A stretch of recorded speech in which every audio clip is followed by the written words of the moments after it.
الرحیم۔ اجتماعی افطار کا فائدہ۔ سب مل بیٹھ کر افطار کریں گے تو پھر فائدہ کیا ہوگا؟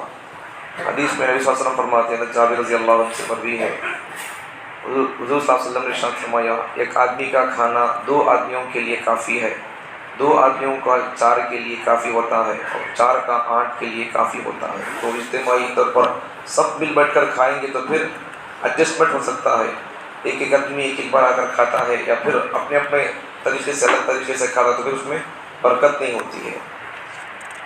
تو افطار کے لیے سب مل بیٹھ کر کھا سکتے ہیں، برکت ہوتی ہے، اور پھر ایک دوسرے کا خیال بھی ہوتا ہے۔ کسی کے پاس کچھ نہیں ہے تو ہمیں اسے دے سکتے ہیں، کسی کے پاس پانی نہیں ہے، کسی کے پاس جوس نہیں ہے تو ہم اپنا اسے گلاس دے سکتے ہیں، ان اپنے پاس کا ہمارے خود دے سکتا ہے۔ افطار پارٹیاں۔ افطار کا وقت قبولیت دعا کا ہوتا ہے، مگر مسلمان معاشرہ افطار کس مشغولیت میں گزارتا ہے اندازہ لگائے۔ شامیانے، سجاوٹ اور چکا چوند روشنی دیکھ کر معلوم ہوتا ہے یہاں کوئی بڑی شریعت کے خلاف شادی ہونے والی ہے۔ پوچھنے پر معلوم ہوتا ہے شادی گرانڈ اور برانڈ نہیں ہے، یہ افطار پارٹی ہے، دکھلاوے کی ہے۔ یہ تفصیل سے مختصر میں لکھا ہے کئی صفحات پر۔ تو افطار کی پارٹی کا نقصان، جہاں کہیں افطار پارٹی ہوتی ہے اس کا سب سے بڑا نقصان یہ ہوتا ہے کہ کھاتے کھاتے جماعت چھوٹ جاتی ہے۔ افطار کی وجہ سے جماعت کا چھوٹ جانا ترک جماعت کے اعذار میں سے نہیں ہے۔ غیر رمضان میں جماعت سے پیچھے رہ جانے کا جو گناہ ہے، رمضان میں بھی وہی گناہ ہے، بلکہ ایک غیر ضروری عمل کو ضروری سمجھ کر واجب میں کوتاہی کی جاتی ہے۔ پارٹی کرنا، افطار کی دعوت دینا کون سا واجب ہے؟ کون سی حدیث میں بتاؤ؟ نفل کے حد تک ہے۔ جو چیز کو پیغمبر صلی اللہ علیہ وسلم نے، ہمارے آقا نے جو درجہ دیا، نفل کا درجہ، بس ختم۔ کرائیں گے ثواب ملے گا، نہیں کرائیں گے دعوت نہیں دیں گے، کون سا سوال ہونے والا ہے؟ اور اس کی خاطر جماعت چھوڑ دینا افطار کی۔ تراویح ہو رہی ہے، لوگ نے کر رہے ہیں یہاں پر، خدا نہیں پکڑے گا۔ اس قوم کے اوپر عمر جیسے اللہ بادشاہ کو مقرر کرے گا، یا پھر حجاج بن یوسف جیسے لوگوں کو اللہ مقرر کرے گا۔ فرعون کا باپ بھی ہے، اس قوم کے لیے کم ہی ہے۔ تراویح ہو رہی ہے یہاں پر، قرآن کی تلاوت ہو رہی ہے، ہم کیا کر رہے ہیں یہاں پر؟ کہ یہی کرنے کے لیے آیا تھا رمضان، کھیل کود کے لیے آیا تھا رمضان، خالی کھاؤ کھلاؤ کے لیے آیا تھا رمضان؟ اگر وہی کھانا تو پھر یہ سب کیا چیز ہے؟ ضرورت کیا؟ اسی علماء کرام کو اتنا کھکا لکھنے کی کیا ضرورت تھی؟ پھر اتنا لکھنے کے لیے انہوں نے کتنی کتابوں کو مطالعہ کیا ہوگا؟ پھر یہ حدیث کون سی حدیث میں ہے، کتنے صفحے میں ہے، کون سی ایڈیشن میں، سب کیوں لکھی، کیا ضرورت تھی ان کو؟ ہمیں صحیح ڈھنگ سے زندگی گزارنے کے لیے لکھے سوئے نو، ان کو کیا بھی گزارنے کا کام نہیں، اللہ کا مصروفیت ان کی ہوئی ہے۔ اللہ اکبر۔ اتنی تربیت کر کے علماء کرام رات دن ایک کر کے قوم کے پاس سادہ سیدھا مواد پیش کر رہے ہیں، اب بھی قوم جاگنے تیار نہیں۔ پھر ہماری قوم کب جاگے گی؟ پھر دجال آئے گا، لات مارے گا، تب جاگی ہماری قوم۔ جب اٹھنا بھی چاہیں گے موقع نہیں ہوگا۔ پھر جاگ جاؤ، ابھی چھوڑ دو شرک کے خلاف کاموں کو۔ جو کام جس قدر شریعت نے اسے حد دیا ہے وہاں تک اسے رکھو، بس ختم ہے۔ حضور کو چاہنا جان سے بڑھ کر چاہنا ہے، لیکن حضور کو خدا سمجھ تو یہ کیا بات ہے؟ یہ حضور سے محبت کا ایک حد ہے، ان کو خدا کے بعد مانو، سارے پیغمبروں سے بڑھ کر مانو، یہاں تک حد ان کا، حق اور حد وہاں تک۔ میں خدا سمجھتا ہوں، کئی کو سمجھتا با خدا پیدا کیے بزرگتی ہے، نہیں پیدا کیا۔ پھر ایسا ہر ایک چیز کے لیے بھی حد ہے۔ اسلام ہے یہ اسلام۔ آگے چلیں۔ تو اس لیے افطار کی دعوت کی خاطر پکوا لیتے، کھجا لیتے، کھکر لیتے، بھوک لیتے، تھوک لیتے، سب کرتے ہوئے بات روزہ چھوڑ دیتے ہیں۔ یہاں پر آفٹر افطار کی دعوت کی خاطر لوگ چھوڑ دیتے ہیں روزہ، اور وہاں پیتے کھاتے پھر اتنی بے باکی۔ اللہ بول رہا ہے روزہ رکھو بول کر، بندہ روزہ چھوڑ کر شاپنگ میں لگا ہوا ہے، پکوان میں لگا ہوا ہے، حلیم بنا رہا ہے، حلیم بنا رہا ہے سلیموں کو کھلانے کے واسطے۔ پھر اللہ تعالیٰ پکڑیں گے نہیں پھر اس قوم کو؟ عجیب بات ہے۔ اللہ کا بڑا عجیب و احسان ہے کہ اللہ تعالیٰ نے اس قوم پر ایک دم عذاب کا اللہ ایسا سسٹم نہیں رکھا۔ اگر گناہ ہوتے ہی فوراً عذاب آنے کا اللہ رکھ دیتا، ہمیں ہمارے مردے اجاڑ ہوتے اٹھ جاتے تھے۔ پھر فون اٹھاتے ہی ہمیں کیا دیکھتے کہ ہمارے ارادوں پر پھر پکڑ ہو جاتی، تو پھر اٹھاتے فون کچھ آدمی بڑھ جاتا میرے ساتھ۔ پھر کیا دیکھنے والا خدا کو معلوم تھا، ارادوں پر اللہ پکڑ نہیں رکھا۔ ارادے پر گناہ نہیں، آگے گناہ کرنے پر گناہ لکھا جاتا ہے، اور وہ بھی یہ کہ خدا کی رحمت پر قربان ہو جاؤ۔ گناہ نیکی کا ارادہ کیے ایک نیکی دیتے اللہ تعالیٰ، نیکی کا ارادے پر ایک نیکی، جب نیکی بندہ کر لیتا ہے اللہ تعالیٰ 10 نیکیوں کو ثابت دیتے ہیں۔ اب رمضان کے مہینے میں اللہ تعالیٰ ایک نیکی 10 گنا نہیں 700 گنا تک 700 اللہ تعالیٰ بڑھا دیتے ہیں۔ جب جیسا پوائنٹ یاد رکھو، جیسا اللہ رمضان کے مہینے میں نیکیوں کا اللہ تعالیٰ بڑھا دیتے ہیں سسٹم کو 700 تک، ویسا گناہ بھی بڑھ جاتے ہیں. ایک گناہ کی وہی بڑھ جاتا ہے، پھر ویسا ہی ہے. یہاں اگر گناہ کریں گے، باہر گناہ کرتی ہیں، عام بات ہے گناہ. مسجد میں اگر گناہ کیا تو پھر ڈبل گناہ ہوتا ہے. پھر کعبۃ اللہ میں جا گناہ کیا تو پھر جیسا وہاں 1 لاکھ نماز کا ثواب ہے، ایک نماز کے ساتھ گناہ کرنے پر ویسا چھال ہے 1 لاکھ کا گناہ کرو. یہ ہے بات. اس لیے جیسا ثواب زیادہ ہے، چھوڑنے پر بڑا گناہ بھی ہے. آگے چلیے. سب مستحبات اور نوافل میں پڑھ کر ہمیں جماعت چھوڑنا نہیں، نماز چھوڑنا نہیں، یہ سب چیزیں ہیں. عظیم الشان افطار پارٹی کا ارادہ کرنے سے پہلے اپنے دل سے پوچھیں کہ افطار کرانا تو نیکی کا کام ہے، لیکن معززین شہر کی افطار پارٹی کرنے اور غریبوں کو تلاش کر کے ان کے لیے افطار کا انتظام کرنے میں کون سا کام ہے جو اللہ کی رضا تک پہنچانے والا ہے؟ خالی بڑے بڑے لوگوں کو، انویسٹروں کو، C M O P M O کو دعوت، خالی غریبوں کو، مغل کھاتے سے لوگوں کو کون کون پوچھتا بھی نہیں ہے. تو پیغمبر صلی اللہ علیہ وسلم سے فرماتے ہیں شر الطعام طعام الولیمۃ یدعى لها الاغنیاء ویترک الفقراء. بہت بدترین ولیمہ ہے وہ جس میں صرف بڑے بڑے انویسٹروں کو دعوت دی جائے، غریبوں کو پوچھا تک نہ جائے. وہ شر الولیمہ فرمایا وسلم. شر الطعام بدترین کھانا ہے وہ. گرچہ دعوت ولیمے کی ولیمہ کرنا سنت ہے، ولیمہ کرنا سنت ہے، لیکن سود کے پیسے سے کون کرو بول رہا ہے؟ سنت ہے ولیمہ، سنت ہے کہ بول کو سور کاٹ کو کھلانا کیا؟ اللہ اکبر جی، وہی معاملہ ہے ہمارا. دعوت کرنا کا قبول کو خالی مالداروں کو دعوت ہے، غریب آدمی کو پوچھ لیتا نہیں بندہ، یہ نہیں ہونا ہے. وہی ہے شر الطعام بدترین کھانا، طعام الولیمتی ولیمے کا وہ کھانا، یدعى لها جس میں بلایا گیا ہے اغنیاء مالداروں کو، ویترک الفقراء اور فقیروں کو چھوڑ دیا گیا ہے. یہی ہوتا ہے، کوئی پوچھتا ہے غریبوں کو. یہ سب اپنی خواہش کی چیزیں ہیں. دوسرا اچھے کام کرنے پر اصرار ہی ہو. عام طور سے لوگ کسی ایک محتاج کو بڑی رقم نہیں دے پاتے ہیں. کوئی آدمی ضرورت مند ہے، اس کے لیے کون تو دیتا کیا اتنا بڑا پیسہ، 1,00,000-2,00,000 دیتا کیا؟ اسے نہیں دیتا ہے. دعوت کے لیے اڑاؤ 10 لاکھ اڑا دیتے لوگ مسلمان. یہی حال ہے ہمارا. نہیں ہے، ضرورت سمجھو اس وقت کی ضرورت کیا ہے، سمجھ کر خرچ کرو، ڈبل ثواب ملے گا. اچھا، افطار پارٹیاں. چند گزارشات. افطار ہی سے روزے کی تکمیل ہوتی ہے. افطار پارٹیاں اس وقت میں افطار روزہ کھولنا عبادت ہے، جیسا سحری کرنا عبادت ہے ویسا افطار کرنا بھی عبادت ہے. افسوس کی ہماری قوم نے عبادت کو فیشن بنا لیا، فیشن بنا لیا عبادت کو. کیا کہیں، کچھ کہا نہیں جاتا، بن کہے رہا نہیں. یہی محال ہے وہ ہماری قوم کے. کس ٹاپک پر بولیں، کس بیماری پر ہاتھ رکھو سے علاج کیے، وہ علاج نہیں کرتے اور ایک بیماری شروع ہو جاتی ہے.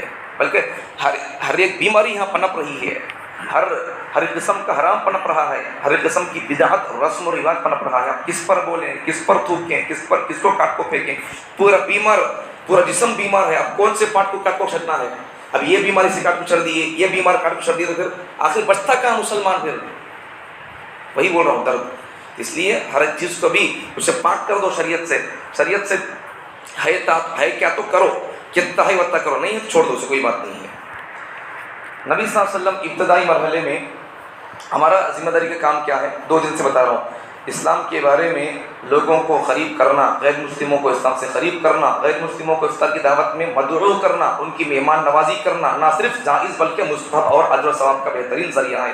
خاص کر اگر انہیں دعوتی مقصد کے تحت بلوایا جائے، اس موقع پر ان کے سامنے اسلام کا تعارف کرا جائے. خالی اسلام کے لوگوں کو، غیر مسلم لوگوں کو دعوت دینا نہیں، خالی ان کو بلانا نہیں، بٹھانا نہیں. عجیب بات ہے، غلطی ہمارے سے کیا ہوتی ہے، بڑے بڑے جلسوں میں ہمیں تو کرتے نہیں جلسے، لیکن جہاں جہاں جلسے ہوتے ہیں زور شور سے، وہاں پر کچھ اسٹیٹس اچھے ہیں جہاں پر جلسے کرتے ہیں تو پھر وہاں غیر مسلم لوگوں کو بلاتے بھی ہیں. کچھ لوگ آتے ہیں، غیر مسلم لوگ بٹھاتے ہیں، شال ڈالتے ہیں، چل جاتے ہیں. ان کو پہلے بولنا، بلانا، ان کو بٹھانا، عزت کرنا، ان کو شال ڈالو، پھر بعد میں ان کو کسی مولانا کا بیان، ان کو اسلام کا تعارف کراؤ ان کے سامنے. خالی آپ کو شال ڈالے جانا نہیں، بیٹھ کو سننا کو بولو، پہلے جو ان کو بولنا، ان کو سنانا اسلام کا تعارف کیا ہے، واٹ میننگ آف دا اسلام، سمجھاؤ ان کو. پرافٹ جگت گرو کون ہے سمجھاؤ ان کو. انسانیت کے لیے انہوں کیا کرو گے اصول.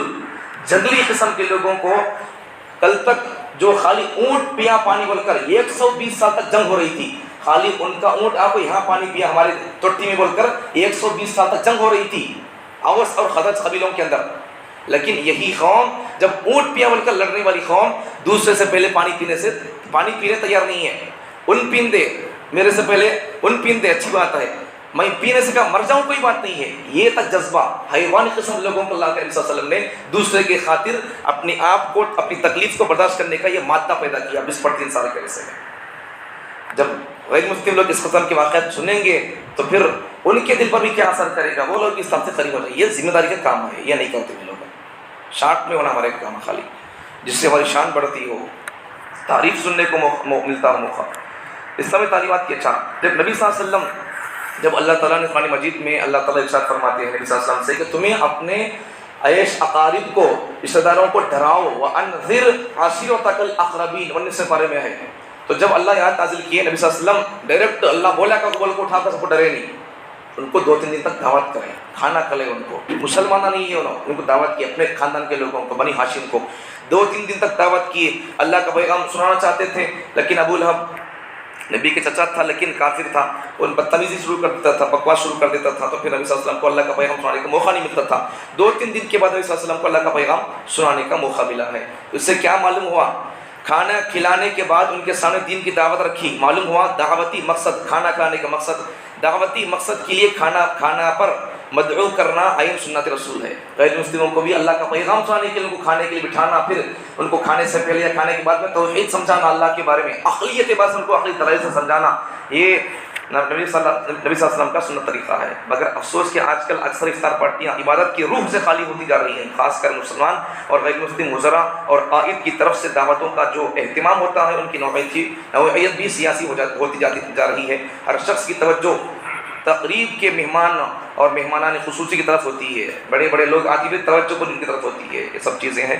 آگے دیکھو منکرات افطار میں کیا ہمارے سے غلط کم ہوتی ہے. نمبر 1, بعض لوگ عین افطار کے وقت کئی قسم کے گناہوں میں مبتلا ہوتے ہیں. نمبر 1, چنانچہ بعض جگہ ٹی وی وغیرہ کے پروگرام چلا کر دیکھے اور سنے جاتے ہیں اور ان میں کئی باتیں شریعت کے خلاف ہوتی ہیں. نمبر 1 کیا ہے؟ بد نظری.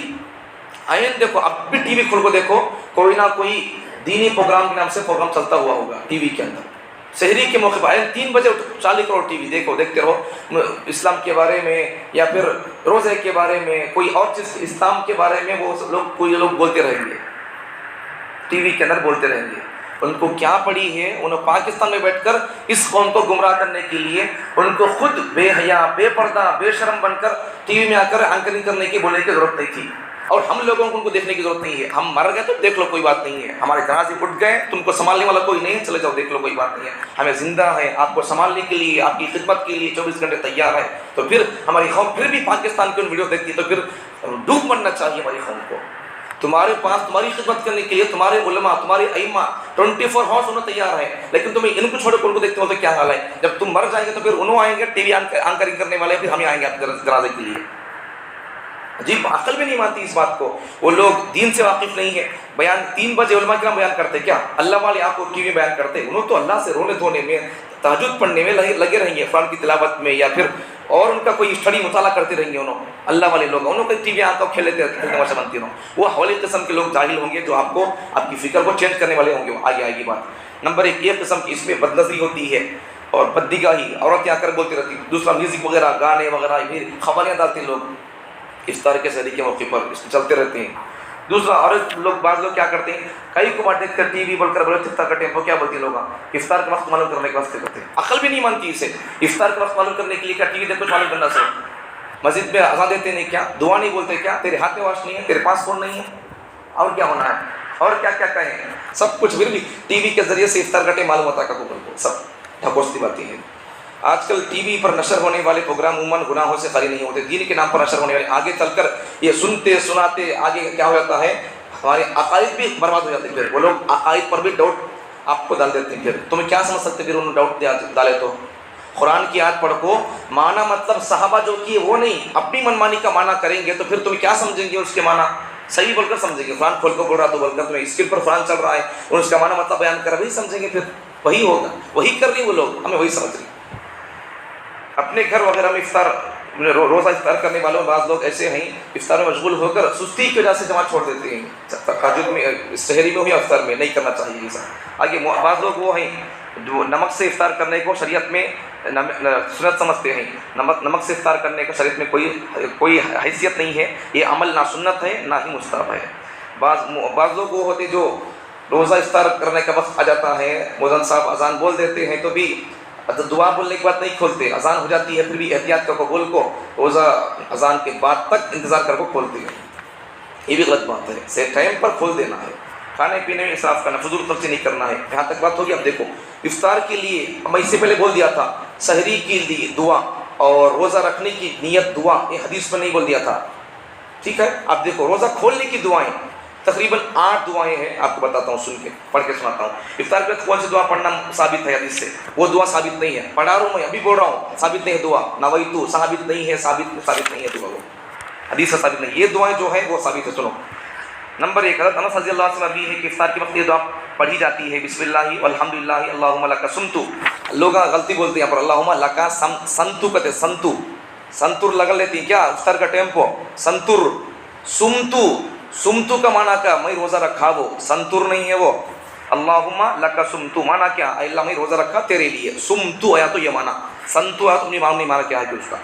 وعلی رزقک افطرت، اے اللہ میں تیرے رزق سے روزہ کھولتا ہوں، بول کر وعلیک توکلت، تو پر بھروسہ کیا، سبحانک تیری ذات پاک ہے، بحمدک اور میں تیری تعریف کر رہا ہوں، تقبل منی میرا روزہ قبول کر لے، انک انت السمیع العلیم، بے شک تو سننے والا ہے، جاننے والا ہے۔ یہ ایک دعا ہوگی، ہر دعا سنتے جاؤ، ترجمہ بولنے نہیں ہے، ایک نمبر ایک دعا یہ۔ دوسری دعا بسم اللہ اللہم لک صمت وعلی رزقک افطرت، تیسری دعا اللہم لک صمت وعلی رزقک افطرت، چوتھی دعا ذهب الظمأ وابتلت العروق وثبت الاجر انشاءاللہ، پانچویں دعا اللہم لک صمت وعلی رزقک افطرت فتقبل منی انک انت السمیع العلیم، اللہم لک صمنا وعلی رزقک افطرنا فتقبل منا انک انت السمیع العلیم، چھٹی دعا الحمدللہ الذی اعاننی فصمت ورزقنی فافطرت، ساتویں دعا اللہم انی اسألک برحمتک التی وسعت کل شیء ان تغفر لی ذنوبی، آٹھویں دعا اللہم انی صمت لوجہک وافطرت علی رزقک اسألک یا واسع المغفرہ ان تغفر لی ذنوبی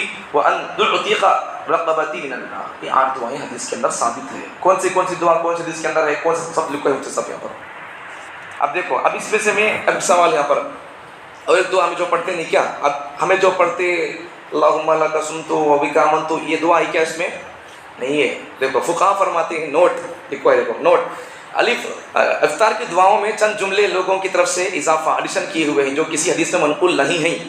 اللہم لک صمت وبک آمنت علیک توکلت، یہ وبک آمنت بولنے کا حدیث میں دعا میں نہیں ہے وہ، تو دیکھو علیک توکلت، یہ جملہ یہ دعا میں اضافہ شدہ ہیں، چونکہ ان جملوں کا معنی صحیح ہے، تو یہ جملے ابھی کا آمن تو میں ایمان لایا تجھ پر اللہ پر، تو یہ جملے حدیث پر تو نہیں، لیکن یہ بولنے سے کوئی فرق بھی نہیں پڑتا ہے، اس لیے فقہا نے قرآن حدیث کو سمجھنے والوں نے کیا کہا، اسے پڑھ سکتے بول کر، اس لیے یہ اضافہ درست تو ہے، اسی لیے کتب فقہ میں ان الفاظ کے اضافے کے ساتھ دعا منقول ہے، فقہ کتاب میں یہ پر لکھا ہے علماء کرام نے۔ آگے دیکھو اب ایک سوال کیا ہے، اب پہلے دعا پڑھنا نہیں افطار کرنا، یہاں ایک سوال، تو علماء خلاصہ کیا ہے، اتاب روایتوں پر بحث اور محققانہ بحث کا مطلب کیا ہے، محدثانہ بحث کا، علماء فرماتے ہیں 2 دعائیں پڑھ سکتے بول کر، ایک کیا ہے وہ اللہم لک صمت، ایسی دعا افطار سے پہلے پڑھو، اور پھر ذهب الظمأ وابتلت العروق، نبی صلی اللہ علیہ وسلم وہ افطار کے بعد پڑھتے تھے، وہ بھی پڑھو بول کر بولتے ہیں، افطار سے پہلے اللہم لک صمت، افطار کے بعد ذهب الظمأ وہ پڑھو بول کر بولتے ہیں۔